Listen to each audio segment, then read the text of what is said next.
सांसद राघव चड्ढा आज राष्ट्रपति द्रौपदी मुर्मू से करेंगे मुलाकात। पंजाब के सीएम मान भी राष्ट्रपति से करेंगे मुलाकात। मान पूरी कैबिनेट के साथ आ रहे हैं दिल्ली।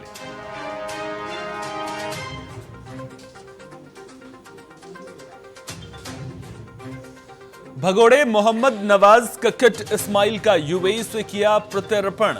धोखाधड़ी, वसूली, संगठित अपराध के कई गंभीर आरोप।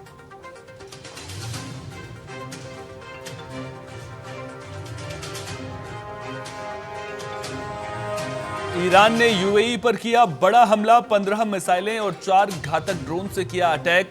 यूएई ने लगाया सीज फायर उल्लंघन का आरोप।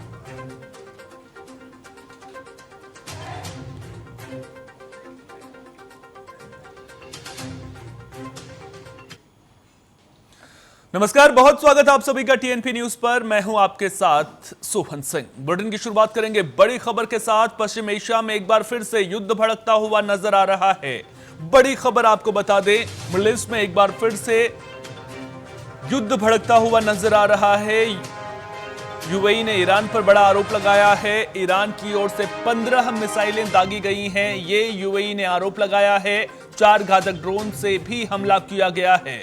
तो पश्चिम एशिया में तनाव एक बार फिर चरम पर पहुंच गया है। संयुक्त अरब अमीरात ने ईरान पर गंभीर आरोप लगाते हुए कहा है कि ईरानी सेना ने उसकी सीमा में 15 मिसाइलें और 4 घातक ड्रोन से हमला किया है। यह हमला फुजैराह ऑयल टर्मिनल के पास हुआ, जिसमें 3 भारतीय नागरिकों के घायल होने की खबर है। यूएई के रक्षा मंत्रालय के मुताबिक उनके मिसाइल डिफेंस सिस्टम ने अधिकांश हमलों को हवा में ही नाकाम कर दिया। हालांकि ड्रोन गिरने से एक तेल रिफाइनरी में आग लगने की खबर है। अप्रैल में हुए सीज फायर के बाद यह सबसे बड़ा उल्लंघन माना जा रहा है। इस घटना ने होर्मुज स्ट्रेट में सुरक्षा संकट पैदा कर दिया है, जिससे वैश्विक तेल आपूर्ति और अंतर्राष्ट्रीय कूटनीति में खलबली मच गई है।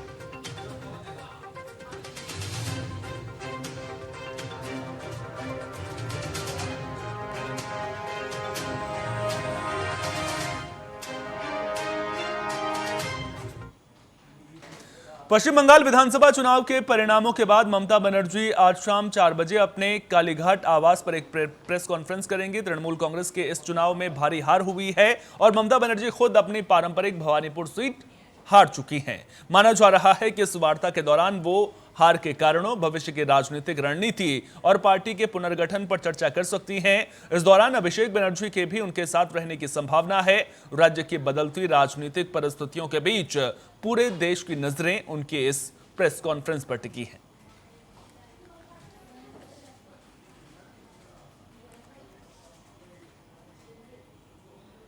असम विधानसभा चुनाव में कांग्रेस की करारी हार के बाद पार्टी में मंथन तेज हो गया है। प्रदेश अध्यक्ष गौरव गोगोई ने हार की नैतिक जिम्मेदारी लेते हुए कहा कि जनता के अधिकारों और सम्मान के लिए उनकी लड़ाई आगे भी जारी रहेगी। 126 सदस्यीय विधानसभा में कांग्रेस को इस बार केवल 19 सीटें मिली, जो राज्य में उसका अब तक का सबसे खराब प्रदर्शन है। जबकि पिछले चुनाव में पार्टी ने 26 सीटें जीती थी। गौरव गोगोई खुद जोरहाट सीट से बीजेपी विधायक हितेंद्र नाथ के खिलाफ 23,000 से ज्यादा वोटों से हार गए। उन्होंने सोशल मीडिया पर कहा कि विचारों की इस लड़ाई में कांग्रेस अडिग रहेगी। साथ ही उन्होंने भरोसा जताया कि पार्टी नेतृत्व भविष्य में जो भी जिम्मेदारी देगा उसे वे पूरी निष्ठा से निभाएंगे।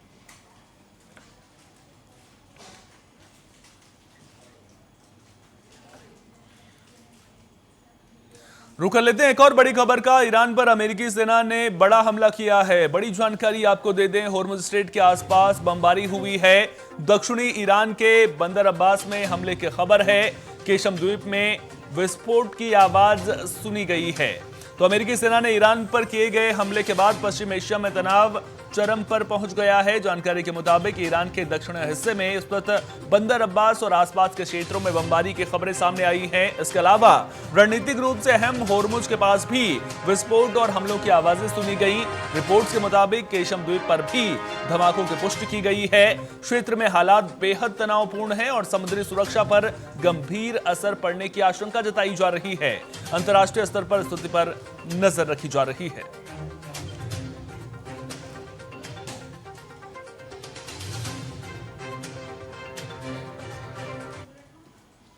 मिडिल ईस्ट संकट को लेकर इंडिगो ने सोशल मीडिया पर पोस्ट किया है। इंडिगो का कहना है कि मध्य पूर्व में बदलती स्थिति के चलते उड़ान समय सारणी में बदलाव हो सकते हैं। यात्रियों को हवाई अड्डे के लिए रवाना होने से पहले अपनी उड़ान की स्थिति की जांच करने की सलाह दी जाती है। यात्रियों को समय समय पर अपडेट भेजे जा रहे हैं। इंडिगो ने कहा कि किसी सहायता की जरूरत पर हेल्प डेस्क से संपर्क कर सकते हैं। इंडिगो सुरक्षित संचालन सुनिश्चित करने के लिए संबंधित अधिकारियों के साथ निरंतर संपर्क में है।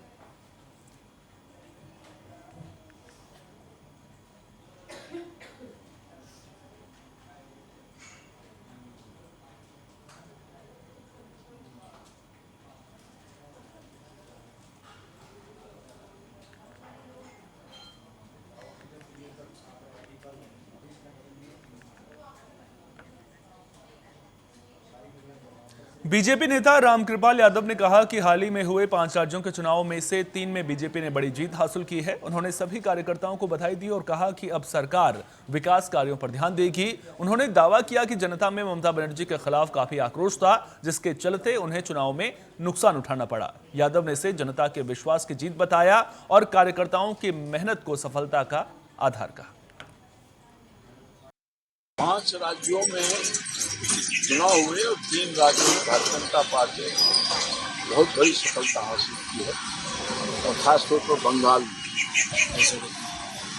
मैं सभी लोगों को शुभकामना और बधाई देना चाहता हूँ। सभी कार्यकर्ताओं को सैल्यूट करना चाहता हूँ जो पार्टी नीति और सिद्धांतों के आधार पर और माननीय प्रधानमंत्री मोदी जी के नेतृत्व में आस्था रखते हुए सरकार बनाई है। निश्चित तौर पर उसके अनुरूप सरकार काम करेगी और लोगों को राहत देगी। ममता बनर्जी का तो खेल खत्म हो चुका है। मैंने पहले भी कहा था आप ही के माध्यम से भी लोगों और वो दिखा। ममता बनर्जी भी नहीं बचा पाई अपने आप को। इतना उनके खिलाफ जन आक्रोश था जो अव्यवस्था को व्यवस्था, भ्रष्टाचार, अत्याचार, जो लोग नाराज हो गए थे और अपने मत के माध्यम से ममता दीदी को भी हराने का काम किया। खगड़िया में केंद्रीय मंत्री चिराग पासवान ने कहा कि हाल ही में आए 5 राज्यों के चुनाव परिणाम ऐतिहासिक हैं। उन्होंने दावा किया कि पश्चिम बंगाल में बीजेपी के नेतृत्व में सरकार बनने जा रही है। साथ ही उन्होंने कहा कि बंगाल, पुडुचेरी और असम में मिली जीत ये दर्शाती है कि देश की बड़ी आबादी प्रधानमंत्री नरेंद्र मोदी पर भरोसा करती है। पासवान ने इसे जनता के भरोसे और पार्टी की नीतियों की सफलता बताया। मैं मानता हूं कि यकीनन ये 5 राज्यों के परिणाम अपने में ऐतिहासिक हैं। जहां एक तरफ बंगाल जैसे राज्य में भारतीय जनता पार्टी के नेतृत्व में अब सरकार बनने जा रही है, एक ऐसा किला जिसे विपक्ष मानता था कि कभी ध्वस्त नहीं किया जा सकता। ऐसे में कहीं ना कहीं बंगाल की जनता ने भी ये स्पष्ट संदेश देने का काम किया है कि विपक्ष की जो नकारात्मक सोच है, तुष्टीकरण की, अहिंसा की, भय फैलाने की, उसको नकारने का काम बंगाल की जनता ने किया है।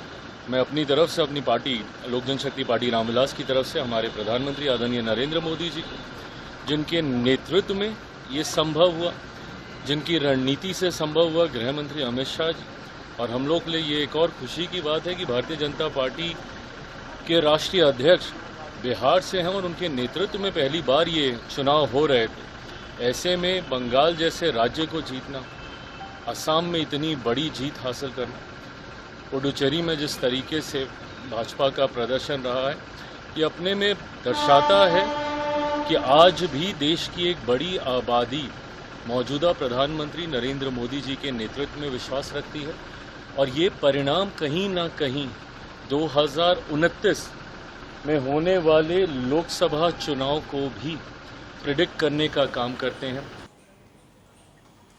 राजस्थान के मुख्यमंत्री भजनलाल शर्मा ने वन विभाग की बैठक में पौधारोपण अभियान को जन आंदोलन बनाने पर जोर दिया। उन्होंने कहा कि मानसून से पहले सभी तैयारियां पूरी की जाएं। राज्य में बांसवाड़ा, उदयपुर और सिरोही में चंदन वन विकसित किए जाएंगे, जहां 10,000 से ज्यादा पौधे लगाए जाएंगे। मुख्यमंत्री ने पौधों की सुरक्षा, फेंसिंग और सिंचाई व्यवस्था सुनिश्चित करने के निर्देश दिए। मुख्यमंत्री भजनलाल शर्मा ने जयपुर स्थित मुख्यमंत्री निवास पर वन विभाग की बैठक बुलाई। इस अवसर पर मुख्यमंत्री ने कहा कि पौधारोपण अभियान को जन आंदोलन बनाएं और मानसून से पूर्व सभी तैयारियां सुनिश्चित की जाएं। राज्य सरकार द्वारा बांसवाड़ा के झांतलिया, उदयपुर के बांकी एवं सिरोही के जनापुर में चंदन वन विकसित किए जाएंगे। प्रत्येक चंदन वन में 10,000 से अधिक चंदन के पौधे रोपित किए जाएंगे। इस दौरान मुख्यमंत्री ने चंदन वनों के लिए गुणवत्तापूर्ण पौधों का चयन करने और इनकी सुरक्षा के लिए चयनित स्थानों पर फेंसिंग के कार्य और सिंचाई के लिए समुचित व्यवस्था सुनिश्चित करने के निर्देश दिए।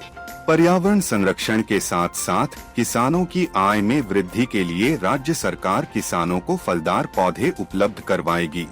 उन्होंने पहाड़ी और वन क्षेत्रों में ड्रोन सीडिंग एवं अरावली क्षेत्र में सघन वृक्षारोपण के भी निर्देश दिए।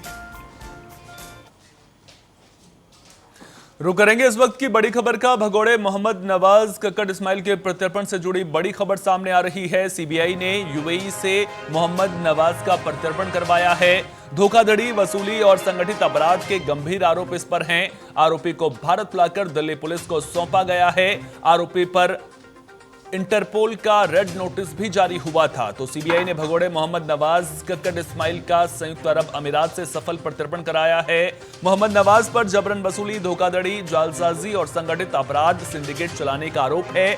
जांच एजेंसियों ने उसे फर्जी सरकारी अधिकारी बनकर ठगी करने वाले गिरोह का मास्टरमाइंड बताया है। पुलिस ने उसे इंदिरा गांधी अंतर्राष्ट्रीय हवाई अड्डे पर दिल्ली पुलिस ने हिरासत में लिया है। आपको बता दें कि दिल्ली पुलिस के मुताबिक उन्हीं के अनुरोध पर सीबीआई ने इंटरपोल चैनलों के जरिए इस्माइल के खिलाफ रेड नोटिस जारी करवाने में मदद की। इसके बाद यूएई के अधिकारियों ने उसे ट्रैक करके गिरफ्तार कर लिया। गिरफ्तारी के बाद भारत ने उसे वापस लाने के लिए औपचारिक अनुरोध किया, जिसके लिए लगातार कूटनीतिक और कानूनी प्रयास किए गए। लगातार फॉलोअप के बाद यूएई के अधिकारियों ने उसे भारत भेजने की मंजूरी दे दी। उसे गिरफ्तार कर भारतीय अधिकारियों को सौंपकर दिल्ली लाया गया है।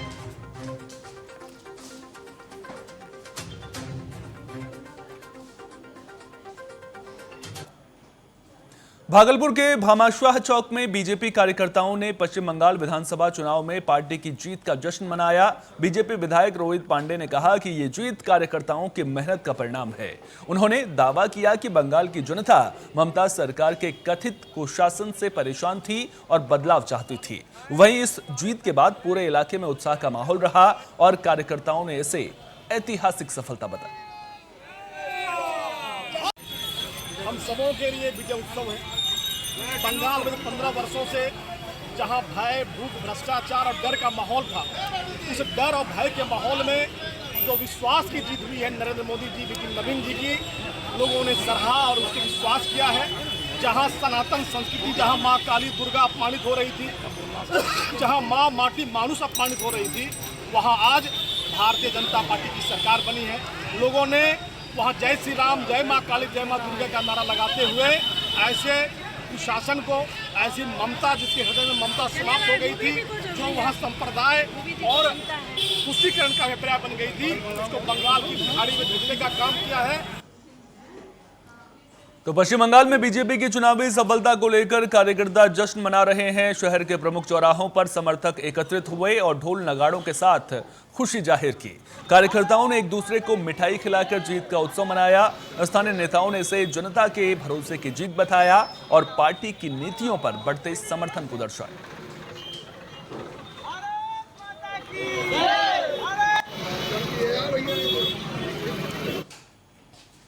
रोहतास के कोचस चौक पर पश्चिम बंगाल में बीजेपी की जीत के बाद कार्यकर्ताओं ने जमकर जश्न मनाया। इस दौरान समर्थकों ने एक दूसरे को बधाई दी और आम लोगों के बीच झालमुड़ी बांटकर खुशी साझा की। कार्यकर्ताओं ने पार्टी के पक्ष में नारेबाजी करते हुए जीत को ऐतिहासिक बताया और इसे प्रधानमंत्री और उनके नेतृत्व की नीतियों की सफलता करार दी। मेरे प्रधानमंत्री नरेंद्र मोदी जी झालमुड़ी वहाँ खाए, हम लोग का वहाँ सरकार बना बंगाल में। अमित शाह और नरेंद्र मोदी जी के बहुत बहुत बधाई। हम लोग का सरकार बनने के खुशी में हम लोग झालमुड़ी बांट रहे हैं। हम लोग की आज पहली बार भाजपा की सरकार बनी हुई है बंगाल में और पूरा कार्यकर्ता और बंगाल की जनता खुश है। ये पूरा बंगाल की जनता की जीत है और हम लोग झालमुड़ी यहाँ बांटने के कोशिश में काम कर रहे हैं और इससे हम लोग की सरकार पूरा एकदम विपक्ष के साथ काम करेगी और अब वहाँ पे टीएमसी के गुंडे का राज खत्म हो करेंगे इस वक्त की बड़ी खबर का। जबलपुर से बड़ी खबर सामने आ रही है। कटंगी बाईपास पर भीषण आग लगी है। बड़ी खबर आपको बता दें, कटंगी बाईपास पर भीषण आग लगी है। 3 गोदामों में यह भीषण आग लगी है। मौके पर दमकल की गाड़ियां पहुंच गई हैं। तो जबलपुर में कटंगी बाईपास पर स्थित गोदामों में भीषण आग लग गई। दमकल गाड़ियां मौके पर मौजूद हैं। इंस्पेक्टर वीरेंद्र पवार ने कहा कि हमें कंट्रोल रूम से सूचना मिली कि मनोताल पुलिस स्टेशन के कटंगी बाईपास के पास स्थित एक निजी लॉजिस्टिक पार्क में निजी गोदाम में आग लग गई थी। पुलिस ने मौके पर पहुंचकर दमकल विभाग को बुलाया। अभी तक 3 गोदामों में आग लगी है।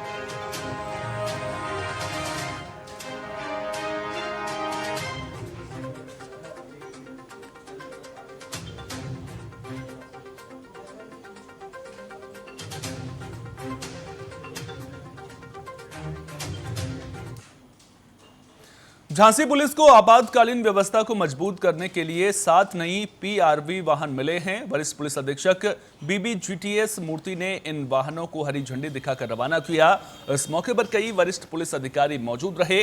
नई पीआरवी शामिल होने से पुलिस की रिस्पांस टाइमिंग और बेहतर होगी और घटनास्थल पर तेजी से पहुंच संभव होगी। इससे कानून व्यवस्था को और अधिक सुदृढ़ करने में मदद मिलेगी। पुलिस विभाग ने इसे सुरक्षा व्यवस्था को मजबूत करने की दिशा में अहम कदम बताया है। देखिए, आज 4/5/2026 को हमारे 112 को और 7 स्कॉर्पियो वाहन आवंटित हुए हैं। वो सभी वाहनों को आज हमने हरी झंडा दिखाकर रवानगी किया है और हमारी जो 112 का जो फोर्स और जो इंफ्रास्ट्रक्चर है और भी मजबूत हो गई इन 7 गाड़ियों से और उससे और भी बेहतर हम लोग कार्रवाई कर सकते हैं और हमारी जो टाइमिंग है डिस्टिंग में जो घटना स्थल पे पहुंचने का और बाकी अन्य चीज़ का वो और भी बेहतर इससे ज़्यादा हो जाएगी। Thank you. बदायूं के उझानी में केंद्रीय राज्य मंत्री बीएल वर्मा ने पश्चिम बंगाल में बीजेपी की जीत का जश्न मनाया। सैकड़ों कार्यकर्ताओं के साथ मिठाई बांटकर खुशी का इजहार किया। उन्होंने कहा कि प्रधानमंत्री नरेंद्र मोदी, गृह मंत्री अमित शाह और पार्टी नेतृत्व के मार्गदर्शन में बीजेपी की जीत का सिलसिला आगे भी जारी रहेगा। 5 राज्यों के चुनाव परिणामों को उन्होंने 2027 की जीत का संकेत बताया।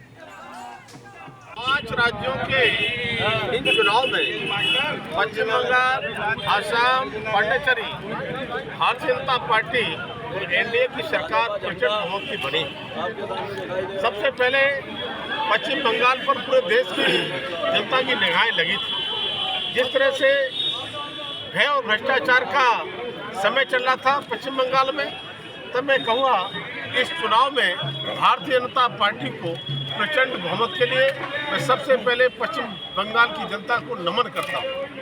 आदरणीय इस देश के यशस्वी प्रधानमंत्री श्री नरेंद्र मोदी जी और यशस्वी गृह मंत्री माननीय अमित शाह जी के नेतृत्व में, राष्ट्रीय अध्यक्ष भारतीय जनता पार्टी जी के नेतृत्व में जिस तरह से ये चुनाव के परिणाम आए हैं, वे सच में देश की जनता की ओर से, भाजपा के एक कार्यकर्ता की ओर से मैं अपने नेतृत्व को बधाई देना चाहता हूँ। काशीपुर और जसपुर में सुभाष चौक पर बीजेपी कार्यकर्ताओं ने पश्चिम बंगाल समेत 3 राज्यों में पार्टी की जीत का जश्न मनाया। आतिशबाजी और मिठाइयों के साथ उत्सव मनाया गया। पूर्व विधायक डॉक्टर शैलेंद्र मोहन सिंघल और जिला अध्यक्ष मनोज पाल सिंह ने इसे कार्यकर्ताओं की एकजुटता और नीति की जीत बताया। नेताओं ने दावा किया कि बंगाल में सत्ता परिवर्तन जनता के आक्रोश का परिणाम है और बीजेपी की रणनीति सफल रही।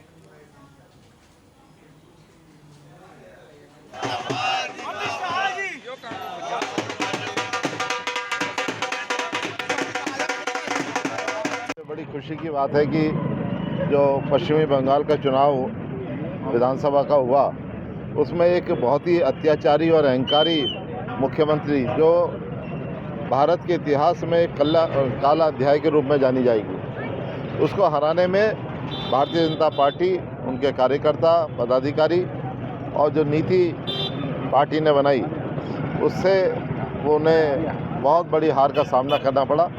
जो सोचती थी कि मेरे साम्राज्य को कभी ढहाया नहीं जा सकता, आज भारतीय जनता पार्टी के एक साधारण कार्यकर्ता ने एकजुट होकर उसको हरा दिया। पार्टी के जो जमीनी कार्यकर्ता हैं, हम सब लोग बहुत बेहद खुश हैं कि एक लंबी समय के बाद बंगाल जैसे राज्य के अंदर जहां पर हमारे हजारों कार्यकर्ताओं के त्याग, तपस्या और बलिदान के बाद आज भारतीय जनता पार्टी की पूर्ण बहुमत के साथ सरकार बनी है। सभी कार्यकर्ताओं के अंदर, पूरे उत्तराखंड के अंदर एक बहुत ही जोश है। कार्यकर्ता बाहर निकलकर मिष्ठान वितरित कर एक दूसरे को बधाई देकर इस नरेंद्र मोदी जी के नेतृत्व में जो हमें जीत हासिल हुई है, अपने राष्ट्रीय अध्यक्ष नितिन नवीन जी के नेतृत्व में जो जीत हासिल हुई है, उस पर हम सब लोग मिलकर आज यहाँ जिला काशीपुर में सभी लोग मिलजुल कर, सर्व समाज के लोग, हमारे हिंदू, मुस्लिम, सिख, ईसाई सभी समाज के लोग मिलकर आज इस जीत का जश्न मना रहे हैं। मध्य प्रदेश के गुना में भी बीजेपी की जीत पर पार्टी कार्यालय में भव्य उत्सव मनाया गया। पश्चिम बंगाल, असम और पांडुचेरी में सफलता से कार्यकर्ताओं में उत्साह दिखा। बीजेपी जिलाध्यक्ष धर्मेंद्र सिंह स्वीकरवार के नेतृत्व में रैली निकाली गई। हनुमान चौराहे पर पटाखे फोड़े गए, मिठाई और झालमुड़ी बांटी गई और भारत माता की जय, बीजेपी जिंदाबाद के नारों से माहौल गूंज उठा।